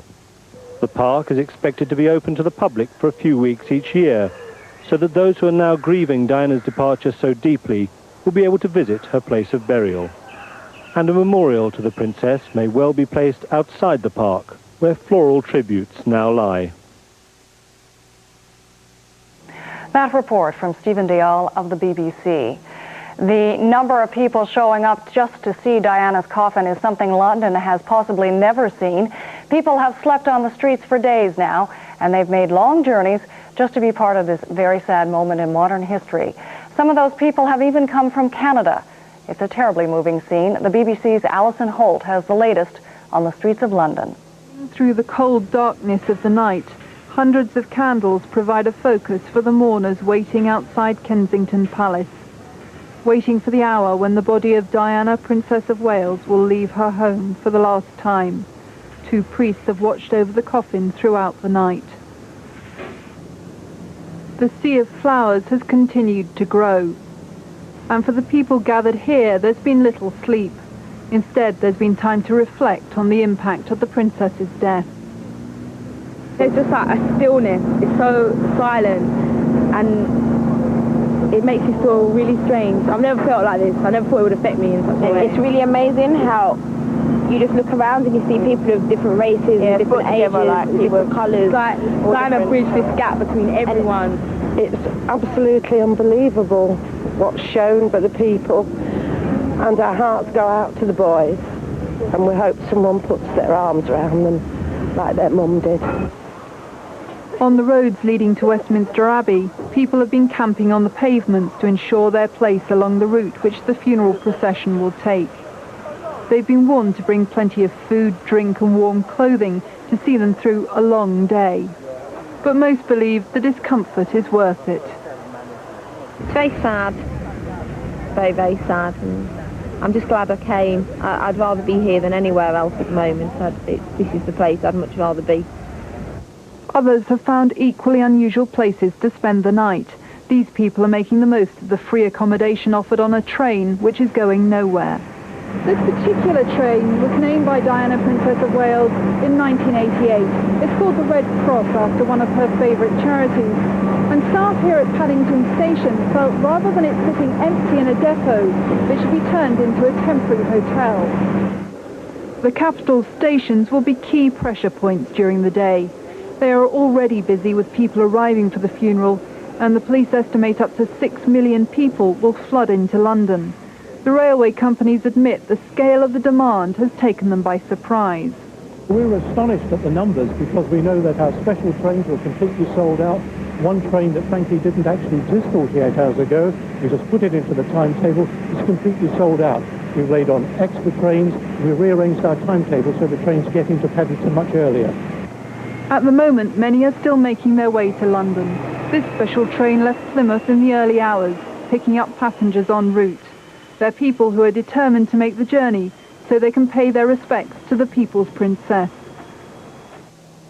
That kind of watching and waiting in London is going on elsewhere in the world as well. In Toronto, the huge stadium, the Sky Dome, received so many requests to carry the broadcast from London that it decided to open its doors this morning. Hundreds of people lined up to watch both the procession through the streets and the funeral itself. Here's what one person had to say. She was a humanitarian. She was a special lady. She helped many charities. She broke all the rules of the monarchy.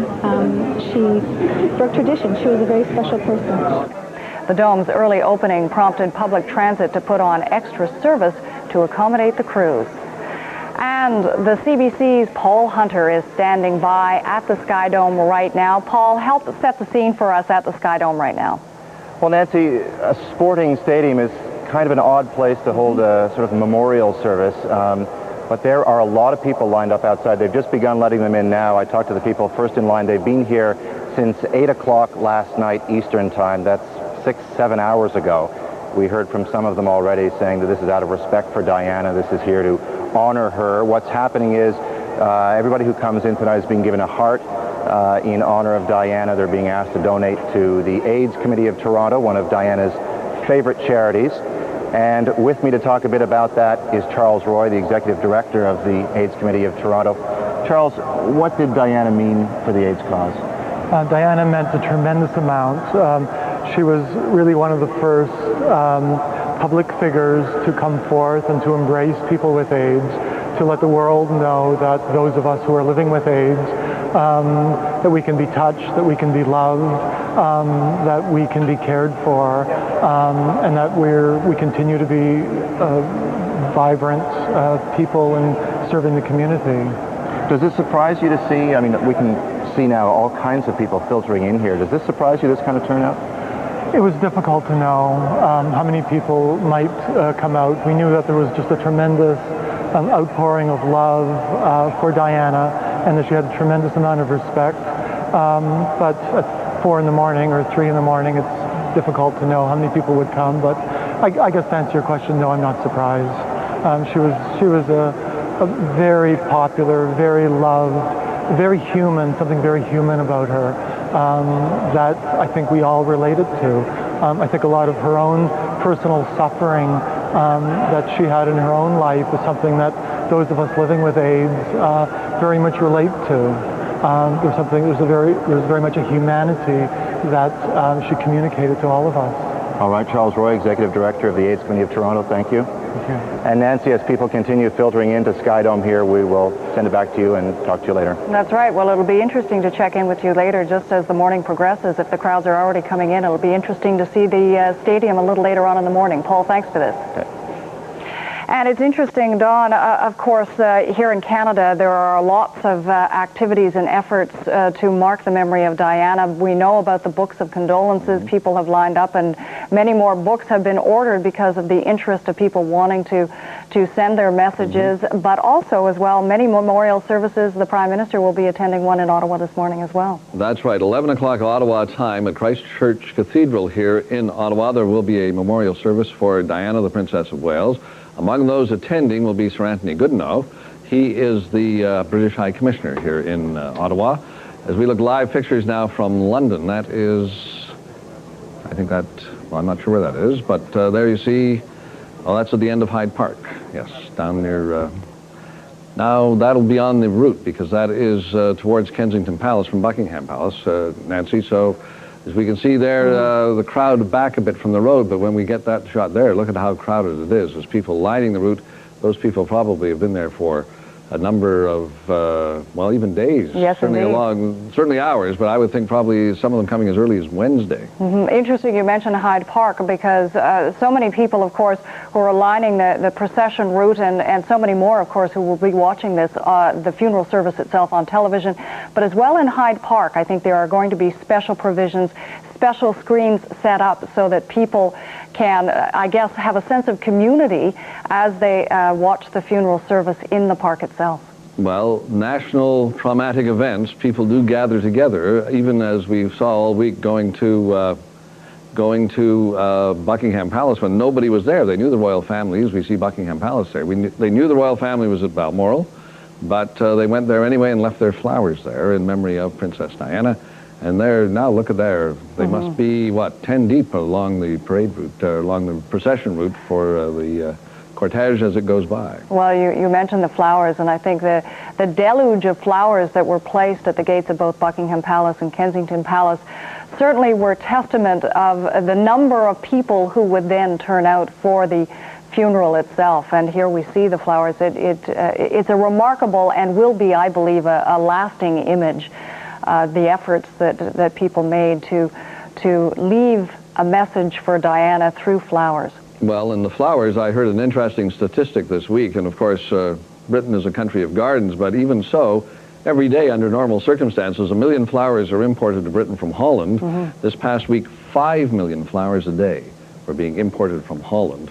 And even there, they were running out of flowers in all of the flower shops in London. As you see, a luminous day in London, a pristine, bright, dazzlingly bright blue sky, to some extent fitting to mark a life that was also so dazzling. Very true, and fortunate, because remember last night as we were watching the live pictures from London of the coffin of Diana, the Princess of Wales, being moved from St. James Palace to Kensington Palace, it was raining, umbrellas up. But today has broken clear in London. It is now, what, about 20 to 9 London time, still 2 hours and 20 minutes from the actual funeral, but only about 20 minutes or so until the procession forms at Kensington Palace and begins to wind its way through the streets of London. And either Nancy, I think it was Anne or Nancy, I'm not sure, was telling us that just near Buckingham Palace, about a kilometre away from Westminster Abbey, that is where the procession will form up with the official mourners, and where Prince Charles and probably Prince William and Prince Harry will also begin their walk behind the coffin of Princess Diana. We are told that Prince William was quite insistent on this, that Charles was concerned about how trying this might be, particularly on Prince William, but he very much wanted to be a part of the procession, and observers were saying that that showed the independent side that came from his mother. So. Well, this is going to be a very difficult day. Yesterday, both Prince William and Prince Harry seemed to be reasonably under control and with their emotions in check, and as they did their walkabout, much more so than the day before at Balmoral, the first day we saw them out in public. That really was an extraordinary spectacle, the walkabout where they were reaching out, very much like their mother, to the crowd, and having that level of accessibility and direct connection with the public. And we know that the public was certainly craving that. It probably prompted the Queen to deliver her speech live on Friday as well. Very much so. Well, we talked about the memorial service that's going to be held here in Ottawa at 11 o'clock Eastern Daylight Time, but other Commonwealth countries are also holding memorial services for Diana today. Michael Pashard of the BBC has this report on a service in Australia, another country with special ties to the Princess of Wales. Bleak and grey Sydney morning, they gathered early outside St Andrew's Cathedral in the city centre. The beginning of a day of mourning which spans the entire world.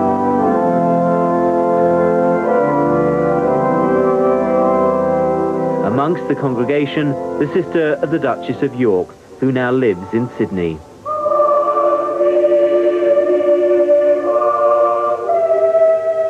The church authorities here had been in close touch with Westminster Abbey, so that the hymns and music would reflect as closely as possible the funeral service in London. Around the world, people of all ranks and stations are grieving. The rich, the poor, the famous, and the totally unknown. For a brief time at least, we are united in sorrow by the untimely and violent death of Diana, Princess of Wales. With standing room only inside, the congregation spilled out onto the pavement. The service and the overwhelming sorrow, a measure of the huge affection for the princess throughout Australia. She had visited the country several times.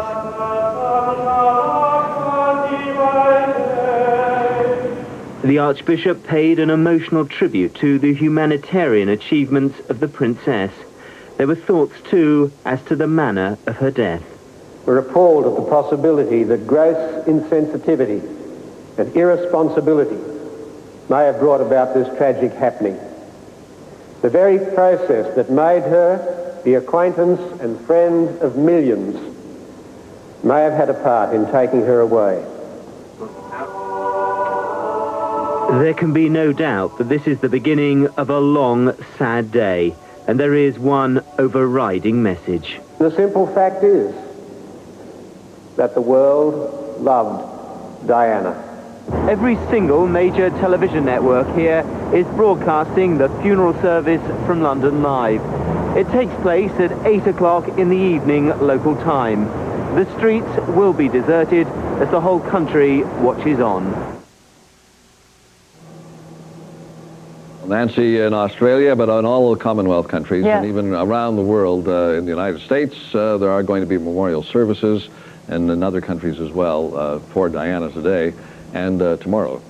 And as we were mentioning earlier, throughout the week there have been books of condolences set up at various official locations throughout Canada, throughout the United States as well, and I'm sure elsewhere in the globe. I read a story about in the Philippines, Corazon Aquino and Imelda Marcos were both sharing a spot on a lineup to sign a book of condolence there.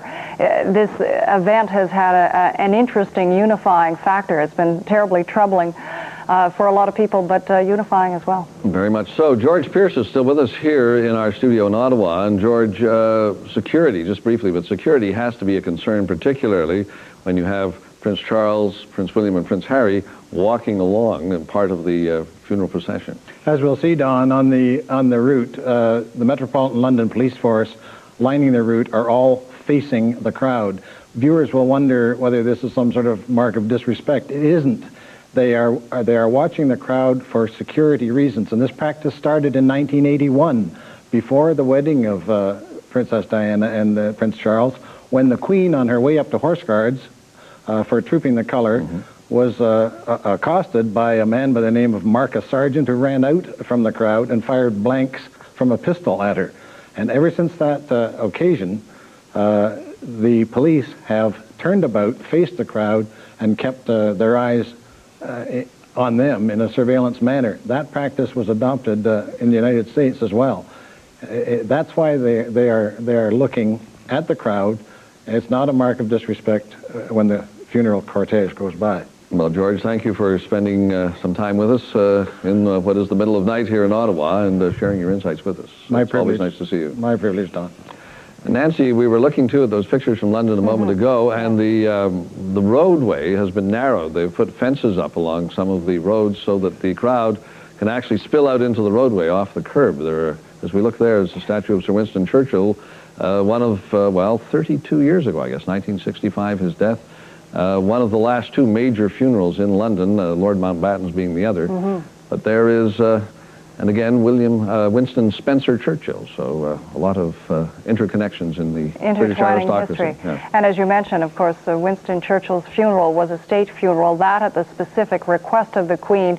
So there are precedents for the Queen or the royal family to bend the rules of protocol. Certainly this funeral service will have interesting and unprecedented elements in it as well. Certainly we know Elton John will be performing, and apparently the song Candle in the Wind, which he originally wrote as a tribute to Marilyn Monroe, he has tailored the lyrics as a specific tribute to Diana now, and the song will be recorded, and apparently the money made from the sales of the recording will then go to the special fund that has just been created to honor Princess Diana, Princess of Wales. So, and there you see, you get a good view there of, again, the scope of public interest, the crowds lining up. That is very near. That is very near. That is Westminster Abbey in the background. Not in the foreground. It's a smaller church, but that is Westminster Abbey in the background.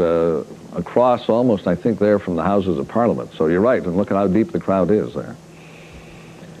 And that is where the funeral procession will be passing as we get ready now. In about 10 minutes, Nancy, the procession will be forming at Kensington Palace. And we see the flags flying, I believe, at half-mast, and that was a controversy earlier in the week in terms of the flag at Buckingham Palace. Again, the public just believed that despite protocol and tradition, and there are symbolic and historic reasons why the flag is flown only when the Queen or the monarch is in Buckingham Palace, but people took real umbrage to that and wanted some display that flag would fly at half-mast, and indeed it is.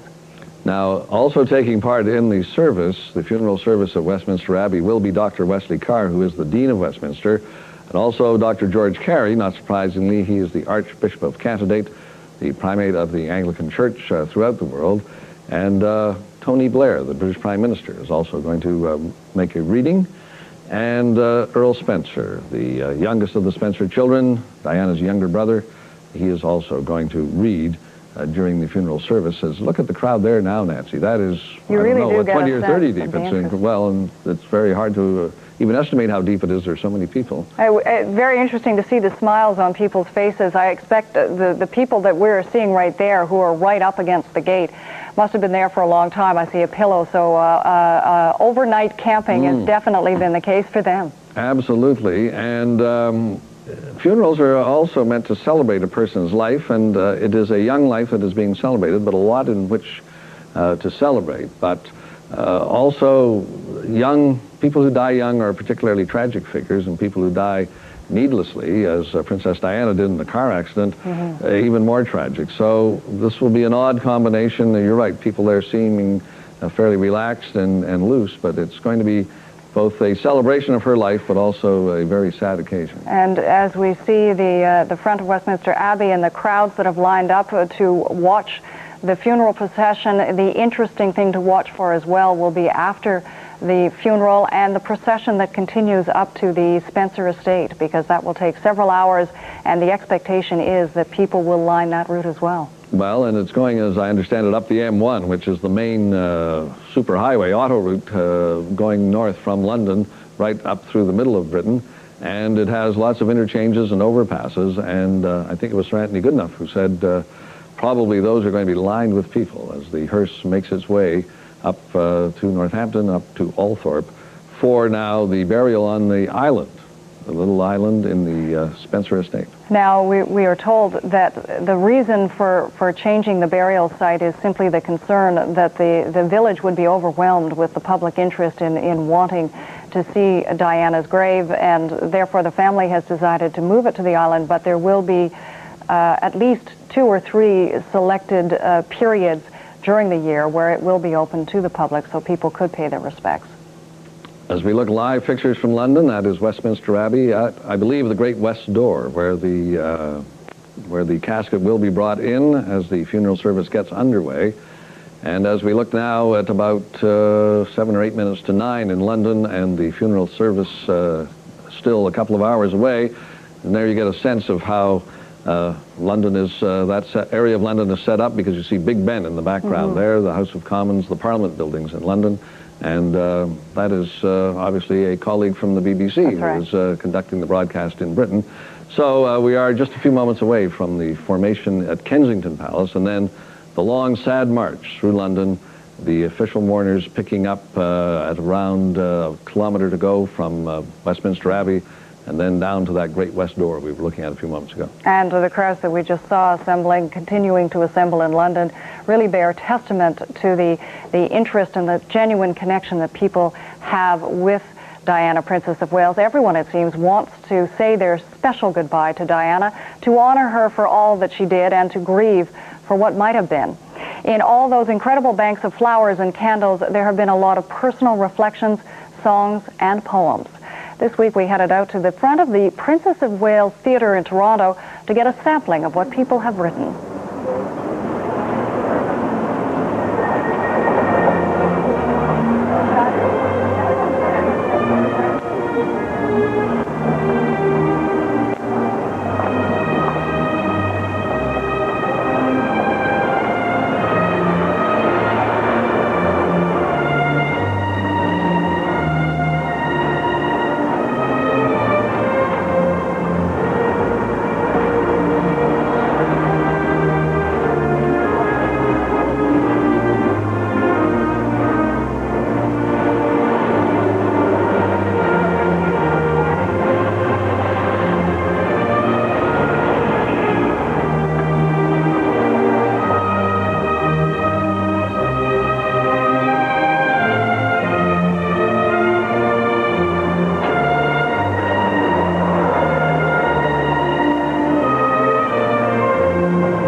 Well, Don, the poems are just a sample of the tremendous outpouring that we're seeing, not just in London, but around the world. Absolutely, and I think the grief is going to go on. We've talked about funerals being closure also, but at the same time, as we look at now more live pictures from Great Britain, it's going to be very difficult to have closure when you've had such a feeling of grief this past week, and I think people probably didn't realize how much they cared about Princess Diana because they hadn't had to think about it in this context, no one expecting the events that happened, and all of a sudden almost swept away by their emotions, and we've seen this tremendous outpouring of grief. What a remarkable sunflower we're just looking at, and again, another note, just a tremendous level of intimacy, the way in which people responded to Diana.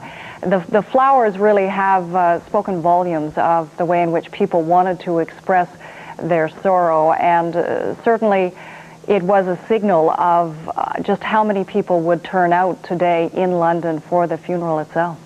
Interesting too, the British meant to be reserved, and certainly reserved in terms of being well behaved at expressing their grief, but at the same time the outpouring and the public outpouring of grief, and then some of the poems and the things that have been written, very heartfelt and not reserved at all when you think of that. And this is, we look now at a picture, this is the island, I believe, at Althorpe, where Princess Diana will be buried later today. And we'll have, of course, the funeral will be switching to London shortly, Nancy, for coverage of that with Peter Mansbridge and Alison Smith.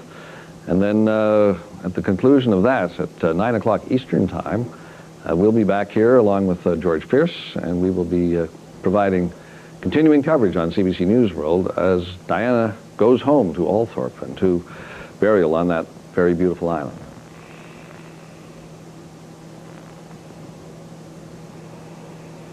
And as we've been saying this morning, indeed a phenomenal event that we've been watching, a bit of modern history in the making. Diana, Princess of Wales, was just 36 when she died, but in her remarkable life she touched so many people.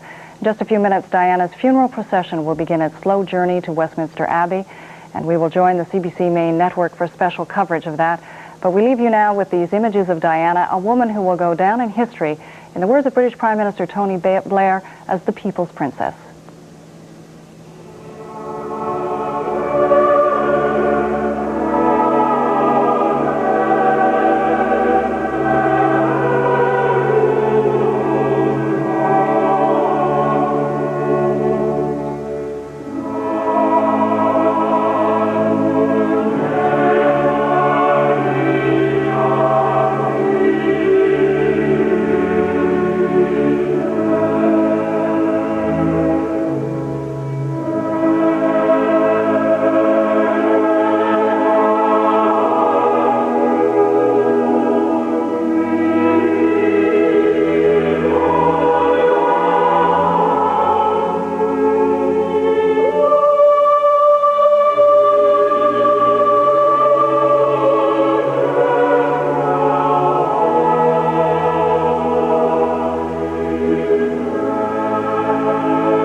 is a CBC News special report.